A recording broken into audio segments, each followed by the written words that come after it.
We have the 616 Newholland disc mower, disassembled. Easy to disassemble. Take those two bolts out there on that arm there. Pull the pulley off with a pulley like this. You'll see you take the little nut out of the way, pull it off. I got this chain back on there because it tried to creep out on me, and I didn't want that to be fighting that back into that socket. I think it's going to be the best way to go about it. So I tied this to that. I tried using a strap and it immediately broke it, so you need to stay with something very heavy. Pulled the drive gear out, which is this guy right here. Had a real time getting him off. He had spun. This is the bearing that was out, the inner bearing.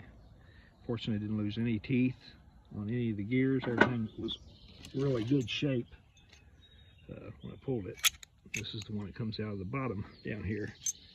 When you lift this up, take the big nut off the top of the drive gear that hooks to this ring gear.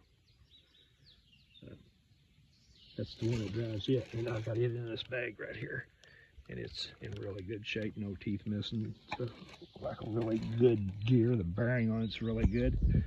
Now what had happened, that seal right here that rides halfway down just below the snap ring, which is another critter you want to tackle. He's halfway down, right underneath the first race, coming from the top.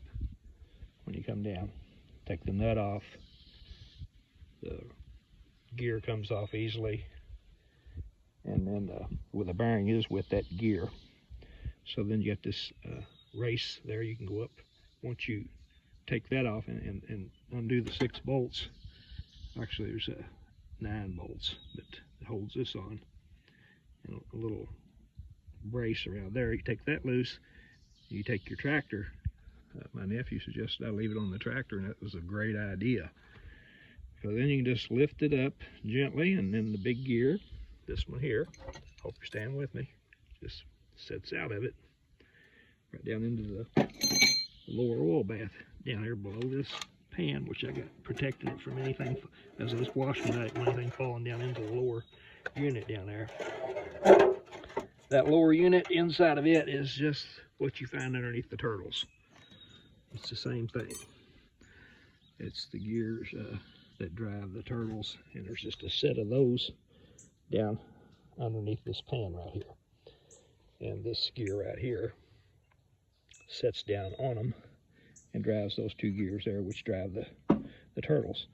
Now, that was the whole issue, was this inner bearing went out. And the biggest job was getting the thing off of there, which I ground it. It wouldn't go in a bearing press because this was too big and too close here. So anyway, I grounded way back there, and then took me a nice big old heavy punch, which here it is. This is the special tool it requires for that.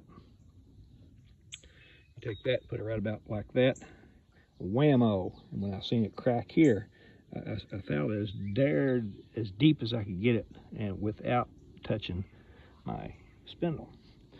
Once I hit it with that special tool, boom, I got the crack. I knew I'd done one that was this war, so then it was a matter of just a little persistence.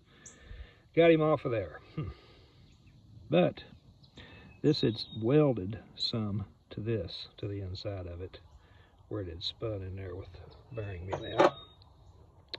So it turns out the biggest job that I've run into yet is I've been here over probably going into the 2nd hour getting this to refit like it should. And so to do that, my method is emery cloth. I prefer patience and a good job rather than haste and waste and spend a lot of money on something you didn't need to buy if you just take your time. This is a video that I haven't seen too many really detailed things on. I know there's one on there that shows a little bit of disassembly, but the fact is, you can pull that hog head off of there. I call it a hog head, the gearbox out of there, without pulling that pulley. You don't have to pull that pulley, but if you want to check that inner bearing, you do. And I wanted to see all the bearings. And it turns out that the bearing on the inside nut is in fine shape, but I've got some spindle issues. I got to shine up here where it's set for a couple years before I bought it. So, and that's probably some of the issue with this inner seal. Generally, a seal will go out if a bearing's bad, but this one's set for a very long time, and I believe that was the culprit that caused the bearing to go out. It was just the fact that it set so long. The grease had come down. I'd run it dry for a long stretch, several acres, and it just heated that bearing up and started getting tight and seized up a little bit, and so give me enough warning that I didn't get anything into these gears. Good deal there. All in all, easy to work on, just heavy, just a heavy unit.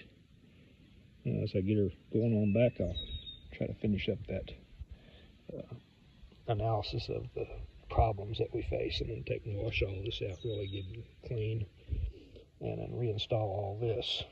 And then when I set it down on there, I can take the turtles, slightly turn them, make the gears line up.